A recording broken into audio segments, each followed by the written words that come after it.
If you're a regular listener of this podcast, then you know that I really care about the arts and how teachers use the arts to engage in positive ways with their students.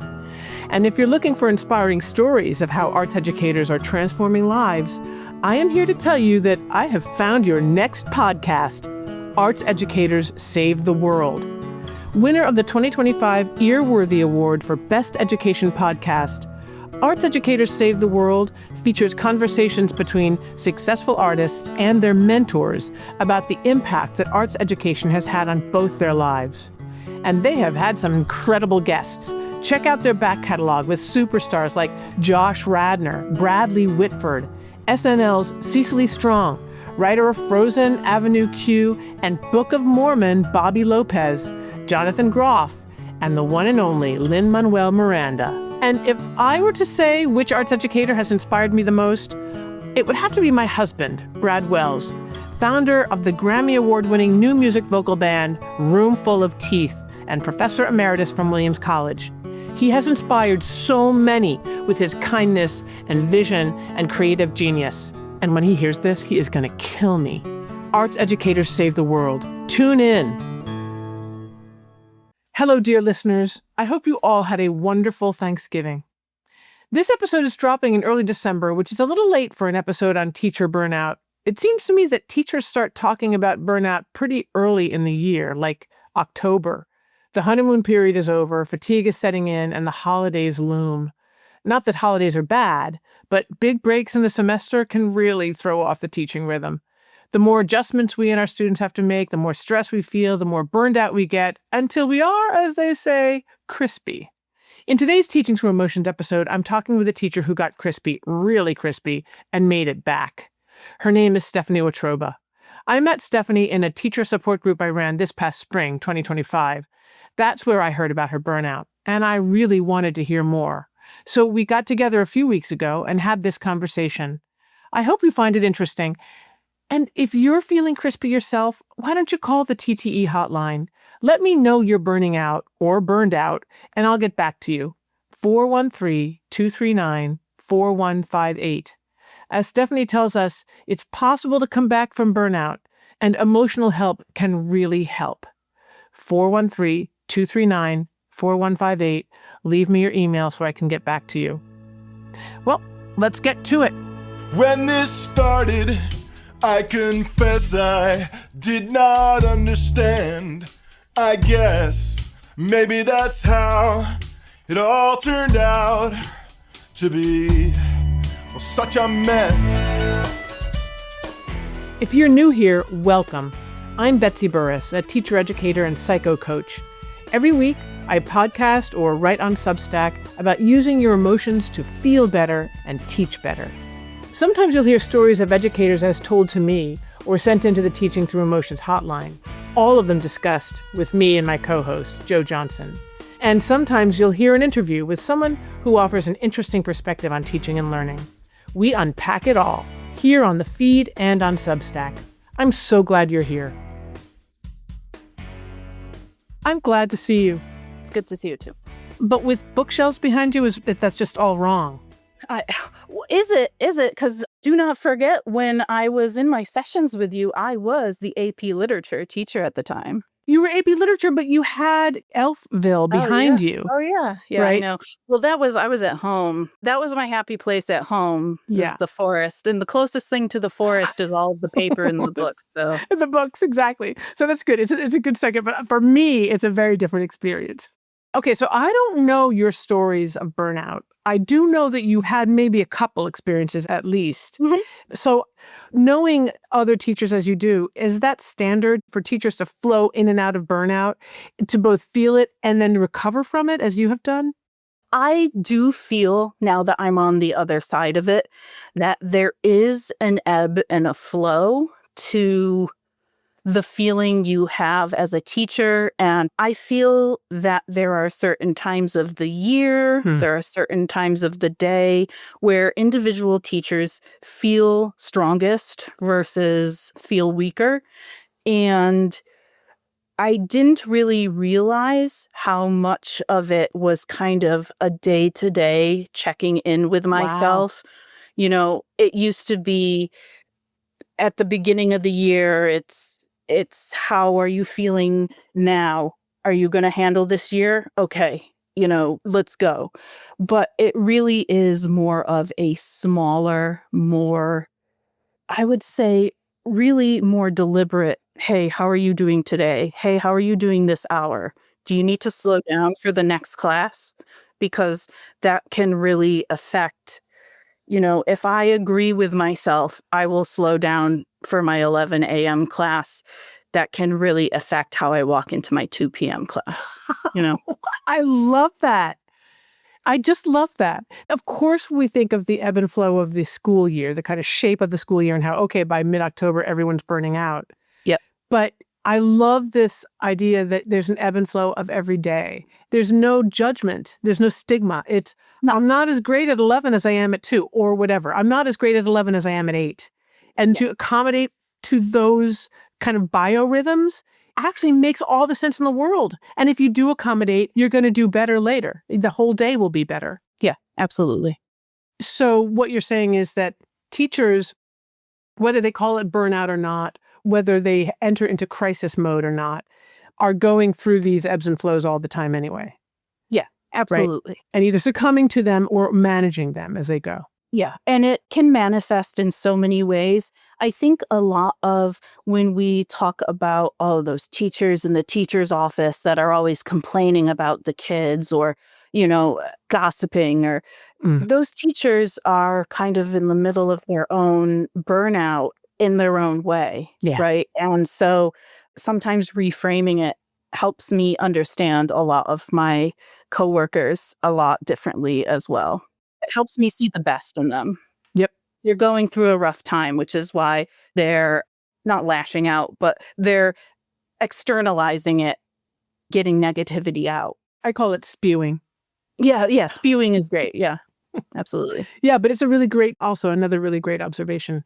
I guess I think of teachers who do a lot of spewing as being kind of chronic complainers, but that might be true if their needs aren't being met.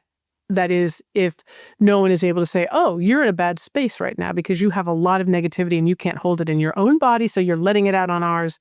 What kinds of things can individuals, teachers themselves, and their colleagues do to support people when they're giving the evidence, when the evidence is there based on their natural and normal behaviors that they're not doing well? Yeah. Love it. So what was burnout like for you, or what is it like for you? How does it feel? How would you define it? For me, burnout is something that is very individual. For me, I do it to myself.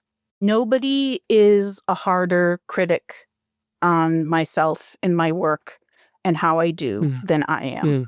And so it manifests as depression. It manifests as guilt. It manifests as embarrassment.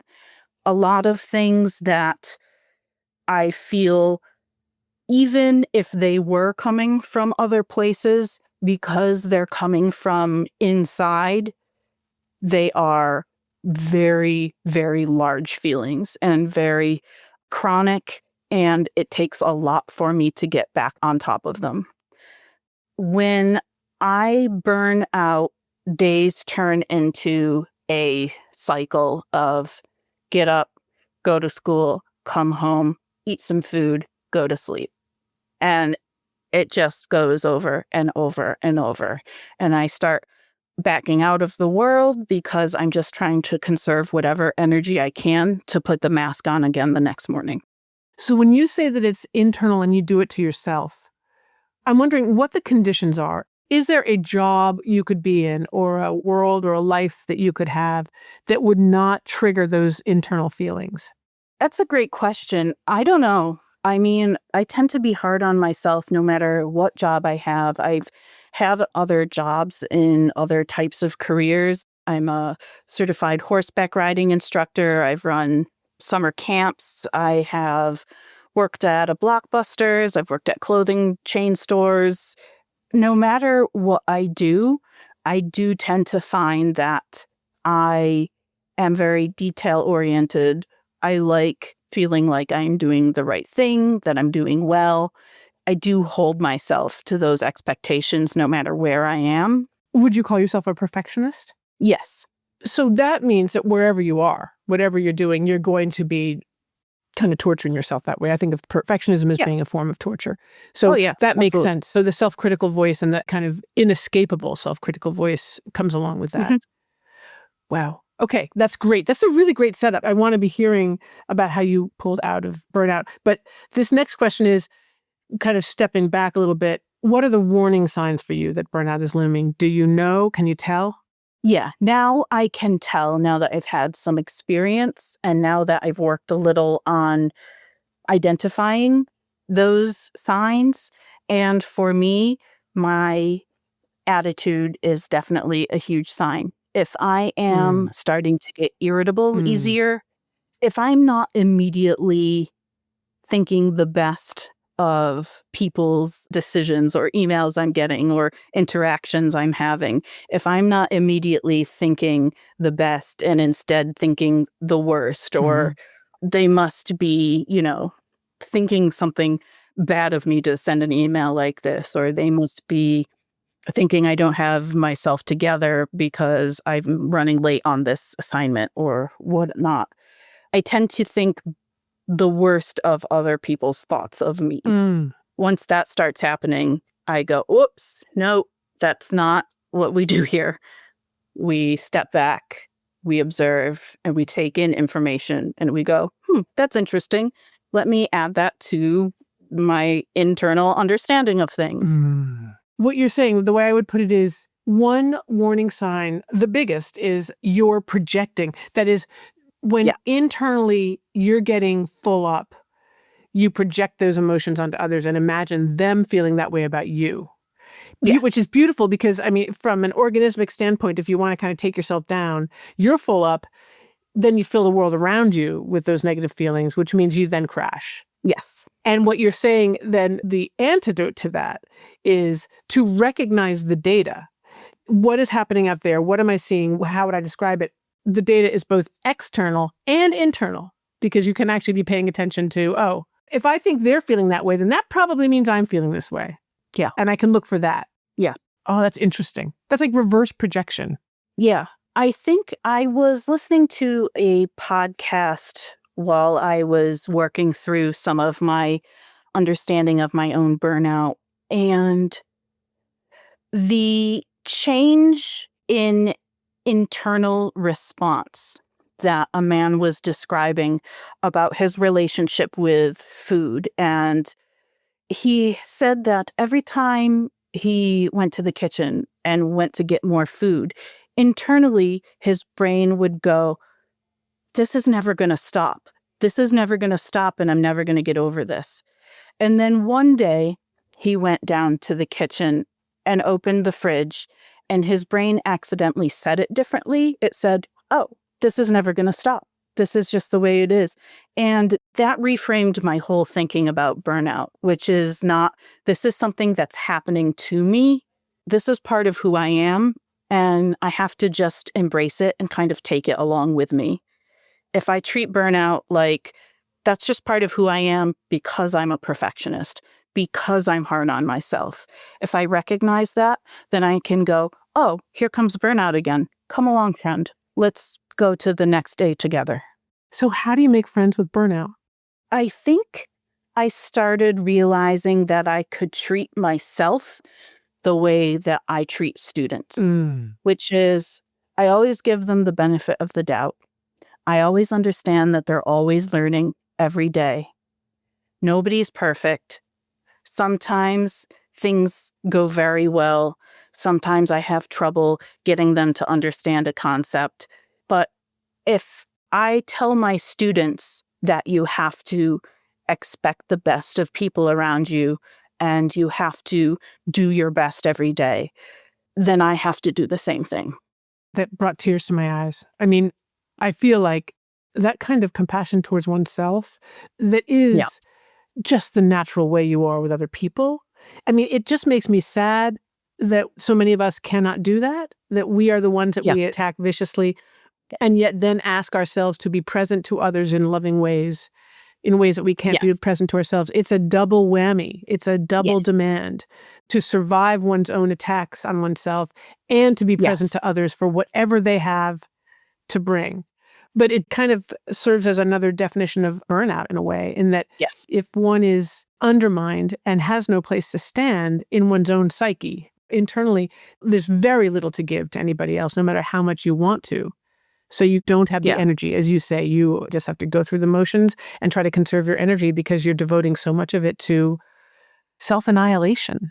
Yeah. And that was what was happening to me when I was really on the tail end of burning out bad, which was I was feeling like such a phony and that I could not give the advice to my kids that I was giving, because who am I to say that you should eat healthily when I'm going home and just stuffing my face because I want to feel something?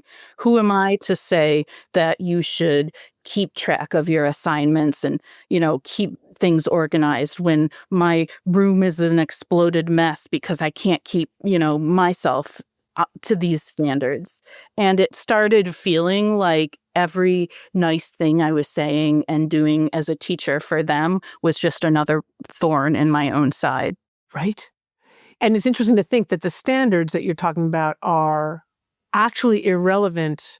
The antidote is not living up to your own standards. It's being kind to yourself in the ways that you're Yeah. kind to others. I think that's really important, especially for perfectionists, right? Because of course it's all Yeah. about standards and all about performance and appearances, as opposed to the actual, I don't know, it's different work to find compassion for yourself. Yes, absolutely. And I think it's something that we don't even learn about that at all, certainly. And even with our kids, I mean, I teach the kids a lot about being kind to other people. And I think it's only recently, in maybe the past decade or so, where we've really started understanding, like, oh, we need to teach kids to be kind to themselves too, because that's where it starts. Exactly, that's where it starts. Because as you know, if I'm full up with bad feelings, I will project them out. Now I'm a troublemaker. Now I'm a bully. Now I'm a, right? And then I don't think schools are particularly well equipped to manage those behaviors either, let alone families. Yes. What makes burnout such a professional hazard for teachers?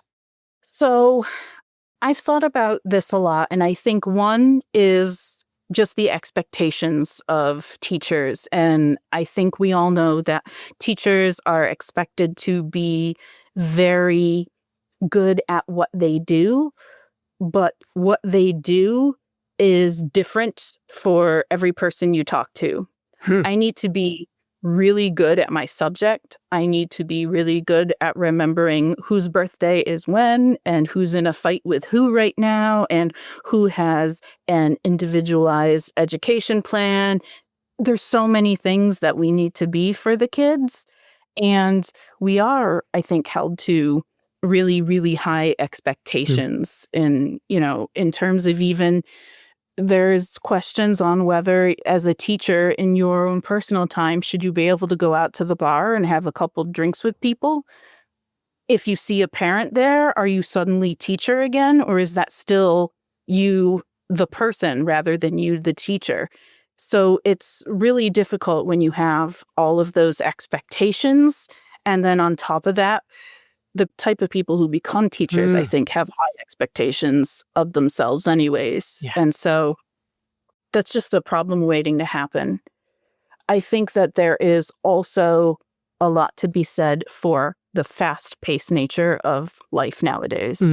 I think 20 years ago, you were not expected to be able to answer a parent's request in words within a week, because there needed to be time for a letter to go back and forth or a phone call message to play phone tag with someone over the course of 5 days. But there are some cases where if I don't answer within an hour, within the day, within, 72 hours, it's a big deal. And being able to track what students are doing on their grade books that need to be updated every day, all the time, and the grades are always updating in real time. Otherwise, it's not fast enough. Yeah. You're making me think that teachers are actually really, I guess, popular objects for any number of constituents, that a parent can objectify you, a student can objectify you, your colleagues can objectify you, your administration, that you're expected to be providing services to all these constituents without any regard for who you are as a person. That's just not in the job description. It's not just in school, it's outside of school. It actually never ends. So who you are, who you get to be, is always, you always have to be thinking about who you are in other people's eyes. Yeah, absolutely. Which is an object for their use. Yes. And it's not just locally, it's also nationally. The pressures that we put on teachers to accomplish so many things. I think about COVID, that you were frontline workers and people were pissed off that, some of you might have been concerned about bringing viruses home to your loved ones, right? That wasn't allowed. And people are still angry at teachers for having kept schools closed for their own safety. And it's wild because I remember suffering through one last year because I had burned out real bad and I was going to leave. And I had set the date I was going to leave at the end of 2019-2020 school year. Yes. And then the pandemic hit. And I stayed an extra year because I was one of the more tech-savvy teachers. I knew how to translate myself and other teachers over to the digital world. I was doing things like live streaming my classes to YouTube because I was one of the teachers who understood that students who didn't have good access to the internet could still watch YouTube video using data on their phone. Wow. And I helped develop the website where we put everything and consolidated all of our online work. And I stayed one extra year and suffered through it because I knew I was the only person who could do some of the things I was doing. And then at the end of that year, on July 4th, our president got up on stage and said that I was indoctrinating the students and that I wasn't part of this July 4th celebration. And that was just brutal. Yeah. That was brutal to put so much work into that year and then have my president stand up and say that I was the enemy. Yeah. It was rough. Wow. That's kind of shocking, even just hearing that last tidbit, how personally you could take that statement. Yeah, because I take my job seriously. I take what I do seriously, and I take giving my students an honest education seriously, and never, ever introducing any of my own personal politics. I'm very, very careful, and I always have been, especially as a science teacher, I very much want to be. And I was working so hard that year for myself, for my school, for my country, for the world. Yeah. And it was just like a kick on the way out the door. It was just like, all right. What happened to you that year, aside from that last hurrah? Did you get sick? I mean, what happened to your body? The fact that you pushed through your burnout? Yeah. What I found out the next year was that at the time, I didn't realize it, but I had been gaining weight over the past 2 years. And I finally had time to go to the doctors. And after the pandemic, there had been a year and a half's time where they just kind of put off, your yearly physicals because it wasn't considered important enough above all of the important things that had to happen. And finally, I went in for a physical and I found out that I had a tumor in my uterus and it grew to the size of a mango before I had my surgery. Within a year, I would say, of leaving school. I had surgery in January of 2023. So a year and a half, yeah. Wow. And so it turned out that a lot of my burnout possibly could have been because of health problems that I never even stopped to think about, never had time to think about, and because of the situation, never had time to think about. Yeah. Wow. So a couple of things. Burnout might be a genesis, a source of burnout might be unwellness, just general unwellness, physical unwellness, medical unwellness.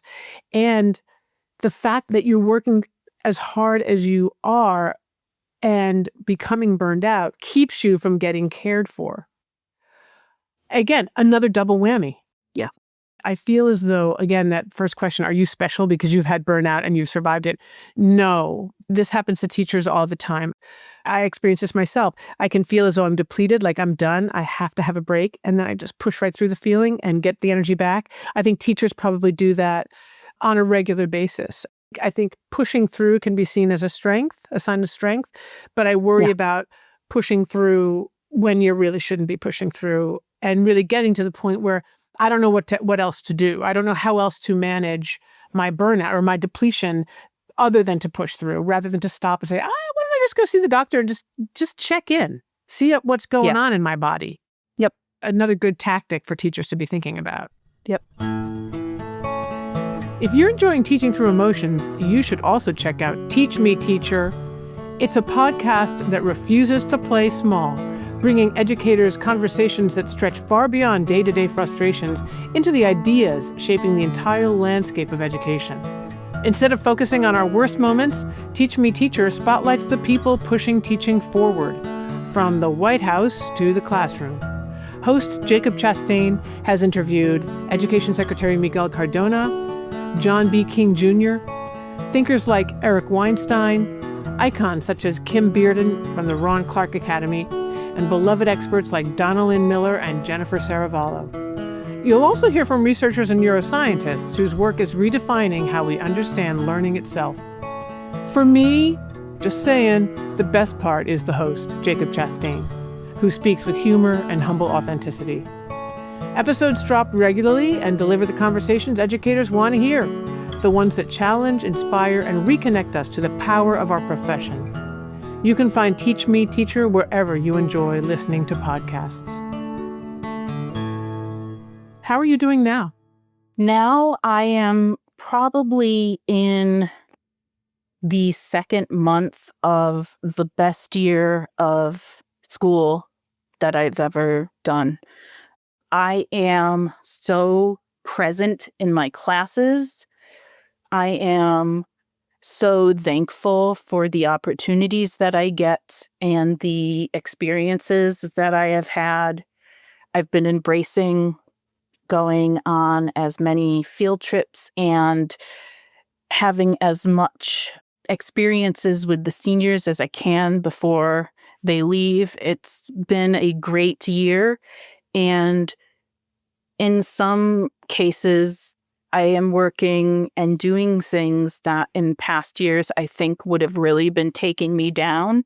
Like, Well, just like, last week I was away at a conference in Newton for 2.5 days learning about how to coach.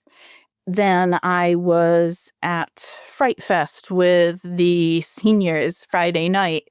I taught 1.5 days this week, and I had sub-plans the other days, but I saw it coming, so I made really careful sub-plans and videos that went along with them. And the kids knew that it was coming, and it worked out really well. It ended up being a good week, even though I'm coming off of a 1-day weekend going into a 5-day week. I'm feeling good.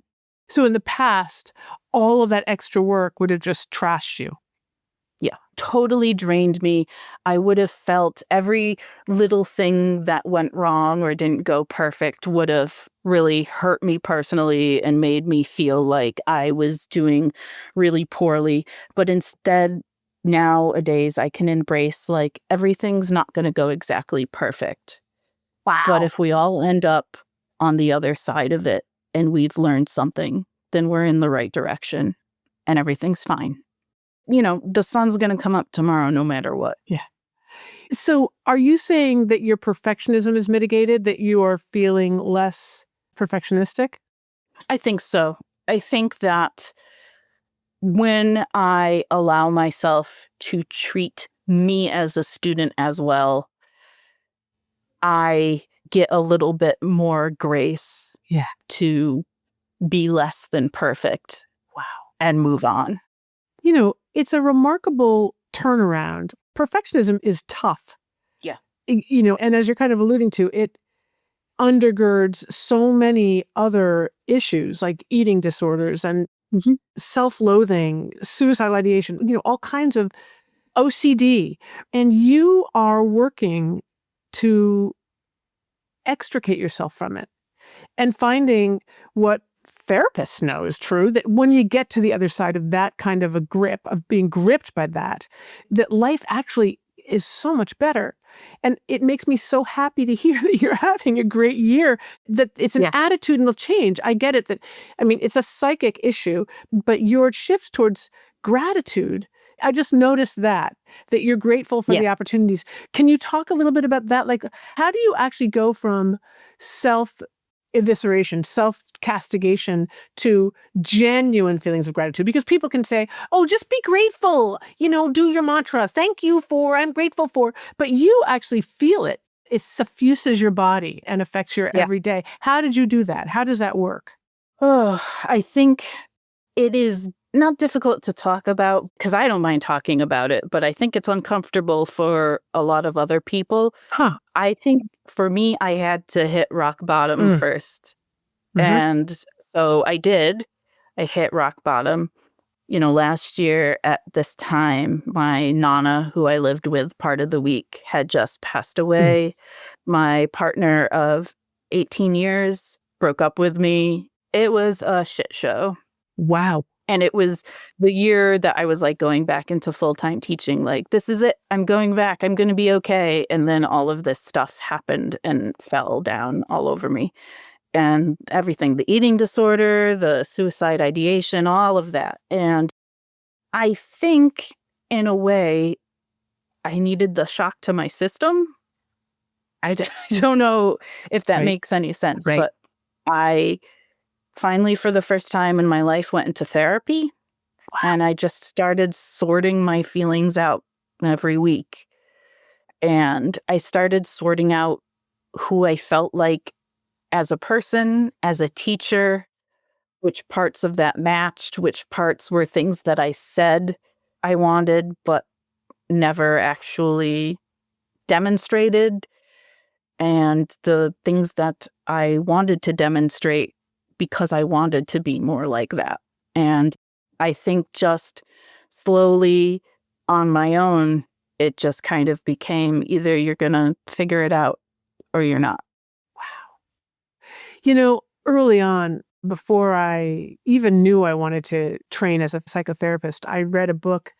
The one thing that I recall from is this notion that these self-critical voices, these persecutory characters in our heads, are actually protections, that they protect us from the world. They actually give us power over our own traumatization. And it's interesting when you say, not sure how hitting bottom works. I guess for me, it must mean that defense, that coping mechanism that many of us, maybe men, I think a lot of women develop, we'll just eviscerate ourselves and blame ourselves for everything that goes wrong, because the hope there is that we can handle it. Other people out there cannot, but we can. So you just pushing through the burnout, pushing through, serving the country, and then hitting bottom where the limits of your control were made very evident to you, right? You lost your Nana and you lost your partner. They left, in different ways. And I think the hitting bottom is, my defense is not working anymore. And if it did, if it worked fully, I'd kill myself. But if I don't want to kill myself, then I'm going to have to do something different. There's going to have to be some other response to the world. And reality is hitting me in a way that my defenses can't touch right now. It's interesting to think that that's the opportunity that hitting bottom provides. And not everyone takes it up. But you did. Yeah. I appreciate you talking about it, because you're not the only teacher who's gone through it. Certainly, you're not the only human, right? And for teachers to hear this can happen, it is something that teachers carry around in their bodies and push through and manage, but really don't have to. And that the other side does feel better. It's so fantastic to hear. Yeah. Okay, so what advice can you give to teachers who are verging on or actually experiencing burnout right now? Given all the kind of depth that we've gone to, what advice can you give? What would you recommend? I think first, I would recommend accepting it and not trying to run away from it, because a lot of what digs you deeper is when you deny what is really happening around you. If you're burning out, then you're burning out. There's no easy fix. You can't pretend that you're not. You are. And that's okay. I say, instead of running away from it, you have to turn and look at it. And you've got to kind of talk to it and walk through it and ask it what it wants. What do you want from me right now? What are you trying to say to me? Are you saying that I am doing too much here?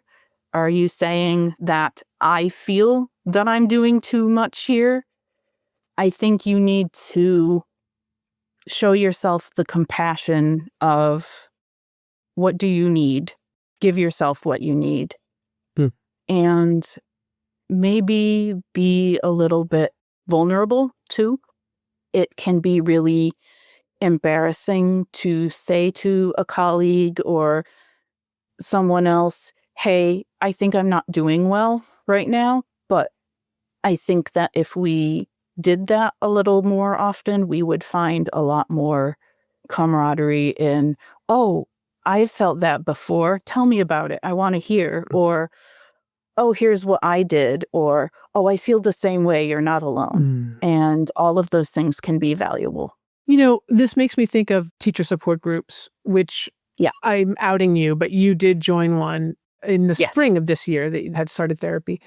Can you speak to that? I mean, is that opportunity of being in a group with teachers where you get to talk about what's real for each of you? You choose what you talk about. You never brought up burnout that I recall, but what impact that kind of intimate community have, do you think, or can you say? I think that it was so beneficial to, first of all, just have an opportunity to talk to other people in my school, and some of which I didn't know very well, but who were facing similar situations as I, and also to hear from some teachers who have so much experience that they can share with other people, and being able to sit down once a week and say, what has been happening? What seems to be the biggest issue that we want to talk about? It felt like we were doing good work. It felt like people who were feeling alone and like they didn't have anyone to help them with what they really felt was a pressing issue. We're getting to at least talk through it. And sometimes, we're getting encouragement to go work on it in certain other ways and try certain other things that they hadn't thought of. Would you say that as a person who was feeling burned out or was recovering from burnout, does it help to be someone like that who's in a position to offer support to others? Not even to get help from others or, but to actually be caring and loving and compassionate for them. Yeah, absolutely. I felt at the time that I was in the middle of coming back from my burnout, and I knew I was headed in the right direction, but I was still working on it. And I felt like I recognized people who were still in a questionable part of what part they were working on. And it felt good to be able to be there and to feel like I could be a presence of, I understand, you can talk about it. Love it. I gather there are people who believe burnout is a myth. I did not know this, but I read this. There might even be school administrators or colleagues or parents who think teacher burnout just isn't a thing. What would you say to them? I think that one of the big lessons that I have learned from my burnout is there are times when it's not worth fighting something that's a wall. They can believe what they want, but when you look at what is happening with all of our schools and all of our teachers, and even in other countries, there is obviously a big problem. Yeah. I think some of it has to do with just how fast-paced and immediate our culture has become. I think some of it has to do with externalizing things that you can't control. Feels good to be able to tell someone else what to do or be annoyed or mad at somebody else. Or blame them. Yeah. Feels good to get it out, even if you don't realize you're punching down. But there is nothing I can do for the people who just think burnout doesn't exist in any form.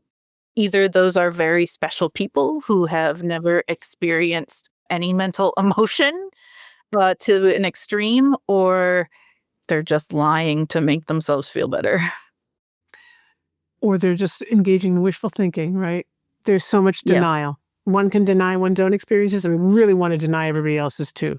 Yeah. What else should I have asked? Given what you know about yourself and your experience and what you know other teachers might want to hear. I think that when I was thinking through everything, and I was thinking through from the beginning of my career, I just kind of wanted to touch on, because it strikes me how it ended up happening. So traditionally, they say that your first year is a really, really difficult year. And I had the opposite experience of a traditional first year. I had an incredible first year as a teacher. I was so excited to be there. I was joyful. I went back to school to get my degree in physics. So, when I had come out of school, I was fresh-faced. I flunked out. I was a burnout, and then figured it out later in life and went back to school. And I went back to school to teach in the county that I had grown up in. So the kids kind of recognized me as one of their own. And so I was excited to be there. They were excited for me because, I was kind of showing them, like, you can rise above all this. Many of my students are first year. They're the first ones to graduate or even go to college in their families. And so I think we just had this camaraderie we were very, very excited to be there together and doing what we were doing. And so the come down the next year was really tough because my first year was so good. And a lot of schools do pay attention to their first year teachers. Nobody pays attention to second, third, fourth year teachers. Wow. And so what happened was, when I had all of the available supports, I didn't really need them, or I needed minimal support. And then my second, third, and fourth year, there was nothing. And I felt alone. I felt, on my own. I felt unsupported. And I worked so hard to prove myself.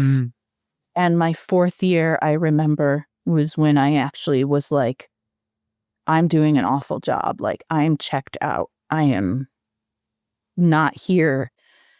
This is really bad. I hope nobody notices. And I remember I was sitting there at the end of year ceremony. The last day, we have a ceremony where we do a bunch of awards, including our perfect teacher of the year, and waiting for all those awards. And I was 103 pounds at the time because I had been so stressed that I had stopped eating, and I was swimming in my clothes. And then they called my name because I had won teacher of the year. And I remember going up to that podium, and everyone was cheering for me, and I was cheering as well externally, but internally I was screaming. It's awful to say, but that was one of the worst days of my life, was winning teacher of the year, because it didn't matter what everyone else thought. I didn't think I deserved it. And that was when I realized I had burned out.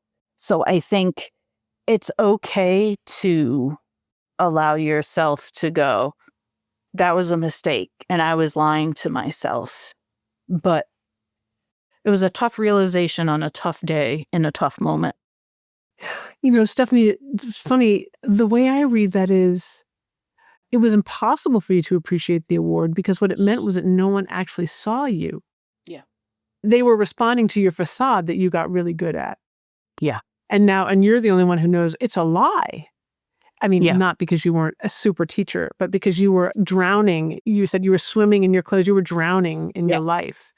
It's a really, really powerful story. Yeah. I think even the teachers around you who you may think are the ones who have it together, who are getting all the awards, they can be internally screaming. Yes, exactly. How can anyone tell? And if you have a colleague who can tell that you're screaming internally, what would you say they could do? What could anyone have done for you at that moment? At that moment, nothing. Yeah. I wasn't ready to hear anything in that moment. The only thing I had to grab onto in that moment was I promised myself that I would be teacher of the year to myself the next year. I said, I'll be better next year. I'll earn this next year. And did you? Did you feel as though you won it for yourself? No. What happened was the next year I decided one more year because this didn't work. And then that one more year was the pandemic. What brought you back? You left in the middle of COVID. Yeah. Or at the end of COVID. And for how long? 2 years. Then what made you come back? And did you come back to the same school or was it a different school? Well, I came back to the same school, but I had been working as a sub for a small school down in South County the year before I returned. And I don't know what to say. It took less than a year for the itch to happen where I went, I need to be back in the classroom. I want to be back in front of the kids. I want to be teaching physics and calculus. How do I do this? And I started really, really slow by subbing every now and then at a really small elementary school.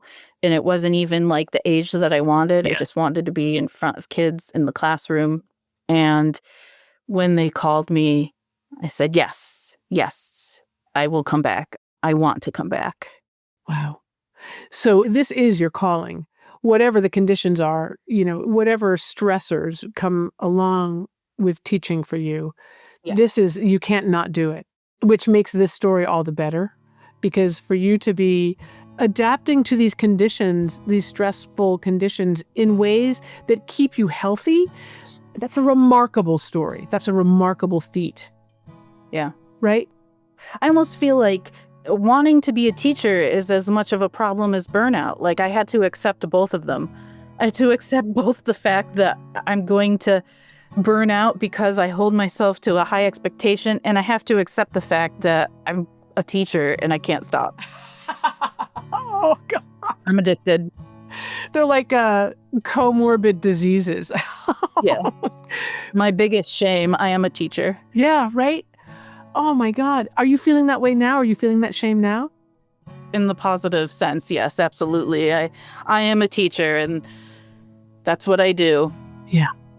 You could be a great basketball player, but instead you're a great teacher. Instead, I'm an okay teacher. You're an okay teacher, but who does more good? I know. Yes, we'll leave it at that. TTE is a Podvision production, created and hosted by me, Betsy Burris, and co-hosted by Joe Johnson. Production and audience development support from Julian Androkaya and Andrea Koskay. Crucial editing by Brad Wells. And the music, which makes me smile and dance every time I hear it, by Tom Burris of Jabbering Trout. Thanks one and all. If you like this episode, text it to a friend. And if you haven't already, sign up for my Substack, where you can become a paid subscriber and get all kinds of goodies, including exclusive podcast episodes that will change your life. That's teachingthroughemotions.com. Thank you for listening. It's all true. It's all